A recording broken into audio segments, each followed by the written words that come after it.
Hammaga assalomu alaykum. Bugun biz sizlar bilan ICO CTFdagi final bosqichidagi reverse taskni ishlab chiqamiz. To'g'risi juda ham qiziq task edi. Ishladim aniqrog'i, bu yerda savol bo'lganligi uchun. Xo'sh, keling boshlaymiz. Bizga main degan fayl berilgan. Fayl qilib tekshirgan bo'lsam, 64 bitlik executable fayl. Xo'p, endi nima qilsak bo'ladi buni? Keyin birinchi oddiy analiz qilamiz. Strings qilib tekshiramiz. Misol uchun bizda nimalar bor? What's my flag?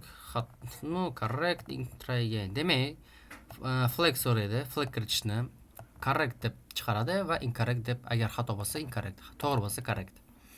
Okay, bu bizga qiziq emas. Men qilib ishga tushirib ko'raman. Nimadir. Va bizga xato chiqardi. Okay. Demak, sal bo'lsa ham tushundik. Gidro bilan ochib olaman. Hop. Bizga qanday jinniliklar qilyapti bu hozir. Buni no. To'xtaylar. Bizga buni yapamiz va bizga men import qilganman. Sizlar bemalol import qilib ochsanglar bo'ladi. Men ochib olaman buni. Yes, bizga select all, analyze qilamiz va buni kattalatib olamiz. Hop. Endi nima qilamiz? Keyin qilgan ishimiz function bo'limiga o'tamiz. Hop, functionga o'tdik. Bu yerda endi nima bor? Ko'rishimiz mumkin. Endi biz keyinlar avvalambor Visual Studio Code'ni ochib olishimiz kerak va bu qotadi. Men GPU siz ishlatishim kerak buni. Disable GPU. Hop, endi keyinlar biz main C bor. Nima qilamiz? Men mana shu pseudokodni C tiliga o'tkazishim kerak. Keyinlar boshlaymiz. Include stdio hash int main biza bu yoqqa return 0. Okay, boshladik.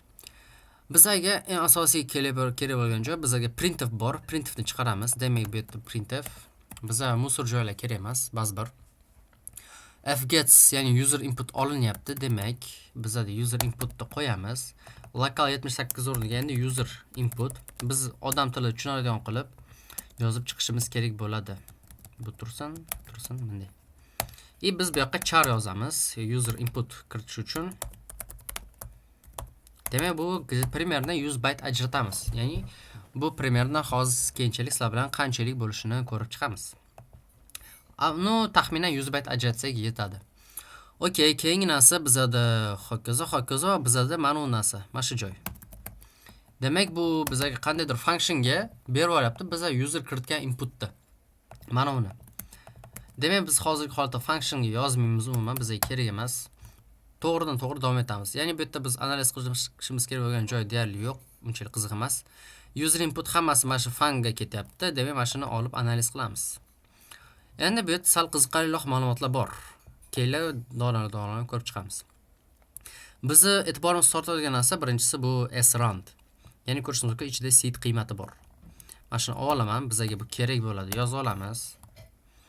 Xo'p, keyingisi bu yerda biz uzunlik olyapti ekan, ya'ni user kiritgan inputni uzunligini olyapti va tenglashtiryapti.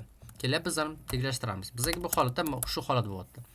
strlen user input agar teng bo'ladigan bo'lsa 0xd ga adashmasam, to'g'rimi? 2d ga. Endi biz 0x2d ni qanday tushunamiz? Qanday tenglashtirish mumkin degan savolga biza bemalol biz Firefoxni ochamiz. 0x2d to decimal degan bo'lsa, bizga bu 45 qiymatini chiqaradi. Xo'p, demak biz 0x2d emas, 45. Endi logikani sal bo'lsa ham tushunyapsiz, to'g'rimi? Bizga bu holatda demak bu tenglashtiryapti. Agar user kiritgan inputni uzunligi 45 ga teng bo'lgan bo'lsa, mana shu davomi ishlaydi, ya'ni blok ichi ishlaydi, ya'ni o'sha nima desa bo'ladi? Shartli operatorni ichi ishlaydi. Xo'p, endi ichida nima sodir bo'lyapti? Bizda sikl ochilyapti. Mana shu siklni kelib yozib chiqamiz. For int I teng 0 ga. Sababi local 28 bu int qiymatda, sababi mana ko'rishingiz mumkin. Local 28 ulong. Endi long bu int qiymat deb olsak ham bo'ladi. Sababi bu katta qiymat, как бы adashmasam. Ish qilib int bilan bir xil ketadi. Int qilsak ham bo'ladi. 0 ga teng. Istasanglar ulong qilinglar. Men tushunarli bo'lish uchun shunday qildim. Ulong. qanday? No atak int. Bu yerda ulong по-моему yo'q. Okay, int bo'ladi, qolsin. Bizga bu tekshiruv bo'lyapti. Demak, local 28 hozirgi holatda bizda bu index. Keyin indeksga to'liq yozib tushunarli qilamiz. Index. Hop, var 3. Var 3 hozirgi holatda uzunlik, ya'ni user kiritgan inputning uzunligi. strlen o'sha user input. Hop, endi nima bo'lyapti? O'sha index qiymati teng index qiymat plus 1. Demak, просто index plus plus qilib qo'ysak bo'ladi biz. Hop, keyingi narsa nima? Bu yerda c var 1 ga saqlanyapti, c var 2 ham random function saqlanadi. Buni bizga kerak emas. If dan boshlaymiz. Eng qiziq joyi if da. Hop, if bo'lyapti ekan. Bu yerda bizga integerga o'tkazilyapti nima? C var 1. Bu C var 1 nimaga teng? Mana param1ning indeksi. Ya'ni param1 hozirgi holatda user input ning index qiymati. Hop, nima qilinyapti? Bu xo'rlanyapti, sal g'alati eshitilar ekan to'g'risi. Ya'ni o'sha xo'r encryption bo'lyapti. Bu yoqqa endi key sifatida nima berilyapti ekan? Demak, var 2 ni 100 ga qoldig'i, 100 ga qoldiq qilganda. Var 2 da esa random raqam bor. Run qilamiz. Va buni qoldiq 256. Endi nima uchun 256 deydigan bo'lsanglar, 0x100 ning deksiminal qiymati 256 ga teng. To deksiminal deydigan bo'lsak, 256 ga teng. Hop, endi bu yerda keyin mana shu joygacha to'xtalamiz. Endi tushunib olishimiz kerak. Bu yerda endi nima bo'lyapti? Misol uchun hozirgi holatda mana shu yerdan boshlaymiz. User input kiritdi. Hello dedi. Nima bo'ladi endi? Tekshiradi. Agar user kiritgan input 45 ga teng bo'ladigan bo'lsa, mana shuni ichi ishlaydi. Lekin bizda 45 emas, ishlamaydi bu hozirgi holatda. Допустим, endi 45 ta qiymat kiritdik. Endi men sanab o'tirmayman. Ishlayapti. Hello. Endi mana shu tekshiryapti. User inputni oladi. Indeksini, hop. Hashni oladi, ya'ni birinchi qiymatini. Indeks hozirgi holatda 0 ga teng. Ya'ni biz bilamiz indekslar 0 dan boshlanadi. Ya'ni biz hozirgi holatda bunday qilgan bo'lsak, bu 0, bu 1, 2, 3, 4. Ya'ni 1 degani agar 1 bo'ladigan bo'lsa y ga boradi, 2 bo'lsa l, 3 bo'lsa ham l, 4 bo'lsa o. Hokazo ketadi. Nu hozirgi holatda 0. Demak, bu yoqqa hozir 0 tushyapti. Va bizga hash olinyapti. Keldi hash. Bu bizga xo'r qilinyapti. Random son kelyapti. Misol uchun random son hozirgi holatda bilmayman, shu mana shu son bo'lishi mumkin. Va buni qoldiq 256 bo'ldi. Demak, xo'r key taxminan 0 dan 256 ni oralig'ida. Tushunishimiz mumkin. Nu aytaylik, misol uchun 250 mana shu son chiqdi. Bizga bu qoldiq 256 qilgan bo'lsa, примерно xo'r key bizda 64 chiqdi deylik. Demak, nima bo'ladi? Hashni xo'r qiladi 64 ga. Lekin hash ham bizda hash holatda emas, int. Ya'ni demak, biz hozir sk table ochadigan bo'lsak, sk table hashni topamiz. Hash hozirgi holatda 48 ga teng. Yo'q 48, yo 70, yo 110 mi? Ishqilib qaysi biridir edi, esimda yo'q. Xullas, mashina oladi, adashmasam 48 to'g'ri. Demak, hash qiymat hozirgi holatda 48 bo'ladi va bu xo'r bo'ladi 64 ga. Va javob примерно boshqacha chiqadi. Aytaylik, 198 mi, hokazo chiqadi. Demak, bu encrypted data bo'ladi. Ya'ni hashni encrypt qilingan va hokazo bo'lib har bitta harfini encrypt qilib chiqadi. 98, bir bola, hokazo. Xullas, encrypt bo'lib chiqishi kerak. Endi, okey, biz encryption logikasini tushunib oladigan bo'lsak, demak, encryption logikasi holati shunaqa. User input oladi. User input xo'rlanadi. Random, ya'ni random raqamga 256 gacha. 0 dan 256 javob encrypted data. Okey, endi bizga decryption formula kerak bo'ladi. Endi aytgan kelimashni to'liq yozib qo'yamiz. Teng bo'lmasa nimaga? Encrypted datani indeksiga berdi endi. Ya'ni encrypted datani oladi, indeksini birinchi o'sha qiymatini va bu bilan solishtiradi. Agar bir xil bo'lsa davom etadi. Agar teng bo'lmasa nima bo'ladi? Bu yerda hozirgi holatda return 0 bo'lib, funksiya, ya'ni dastur to'xtaydi. Bo'ldi, tamom bo'ladi. Return 0 bo'ladi. Endi qaragan bo'lsa, biz agar hozirgi holatda bu 0 qaytsa mana. Agar CVAR 0 ga teng bo'lgan bo'lsa, incorrect chiqaradi. Agar 0 bo'lmasa, correct chiqaradi. Tushundingmi? Demak, davom etamiz. Hokazo, endi bizga bu yerda hozircha kerak emas. Xo'p, decryption formulasi qanaqa bo'ladi endi? User input, endi biz foydalanuvchi kiritgan input topishimiz kerak. Ya'ni haqiqiy ma'lumot bu bo'ladi endi. Bu hozirgi holatda haqiqiy ma'lumot deb qo'ysa ham bo'ladi, misol tushunarsiz bo'lardi.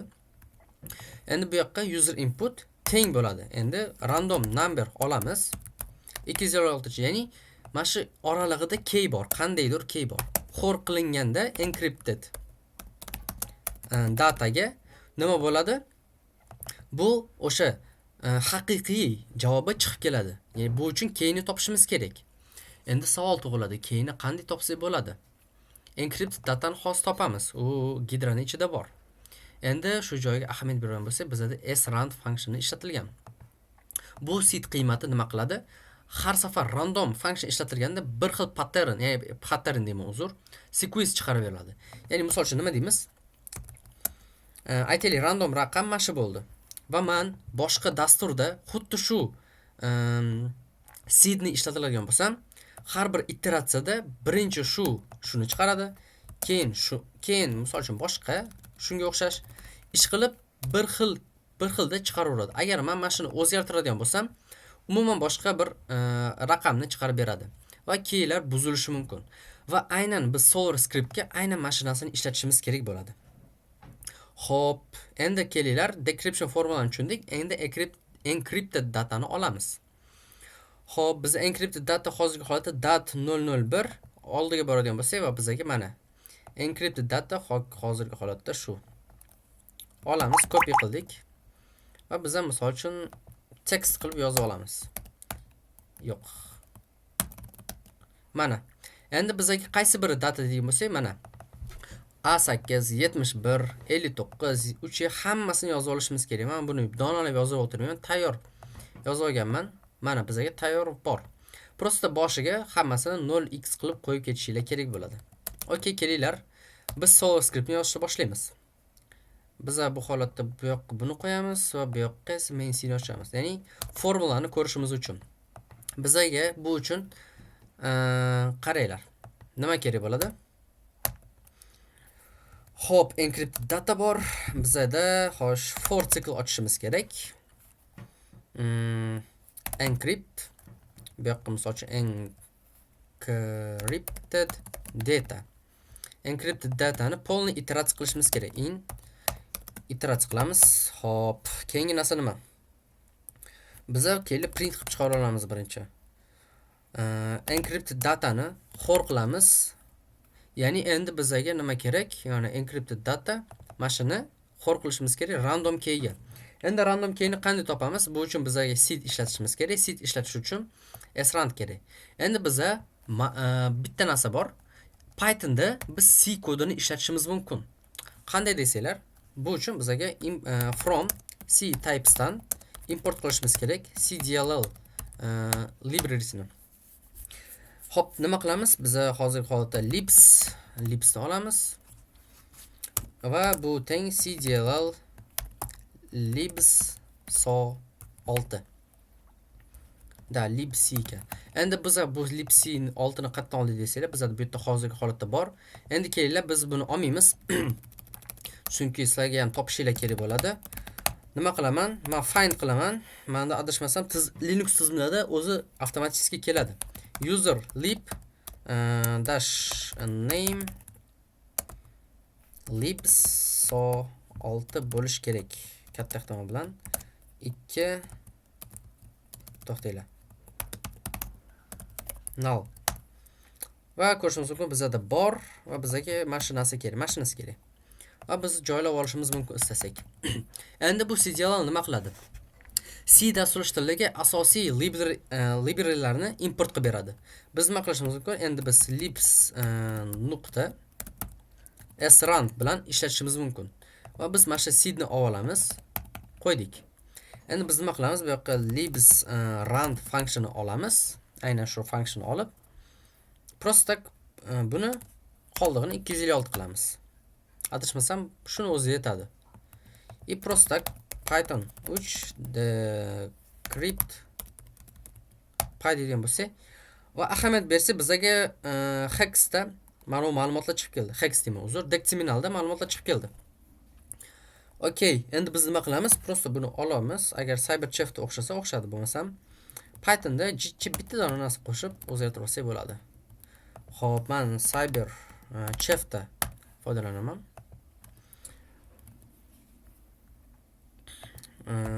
From decimal degan bo'lsak, joylagan bo'lsak, bizga hozirgi holatda shu bo'ldi. Va biz agar joylatib chiqargan bo'lsak, mana ko'rishimiz mumkin, o'sha flag chiqib kelyapti. Har birini ketma-ket qilib.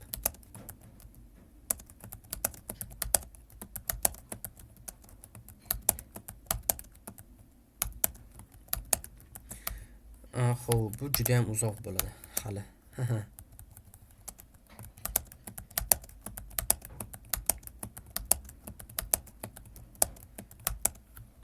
Yani jicha qoldi. Biza bu yerda mana parabel qo'yib ketibdi. Shuncha sal xato chiqyapti.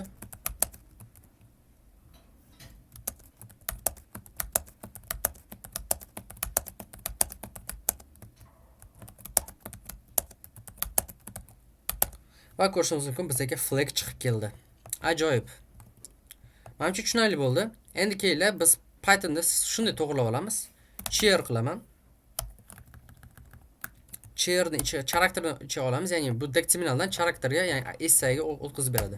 Ishga tushirgan bo'lsak, bizga flag chiqdi, lekin musor holatga chiqdi. Biz bu uchun nima qilamiz? Men alohida o'zgaruvchi ochaman. Flag degan. İçini boş qiymatga to'ldiraman. Biz keyinlar bunday qilamiz. Flag plus ravno teng, mana shu chirni olamiz va o'zgartiramiz. Bo'ldi. Va oxiriga prosta print flag. Yoki yana chiroyliroq bo'lish uchun mana shu yerga print flag qo'yamiz. Hammasini donalab chiqarib beradi. Ay harakat. Flag va oxiriga ham bitta flag qo'shib qo'yamiz. Bunday. Endi qaranglar, biz buni to'liq ochib olamiz. Bizga bu kerak emas. Prosta men Python run qilaman. Ko'rishimiz mumkin, mana flaglar chiqib kelishini chotki holatda ko'rishimiz mumkin.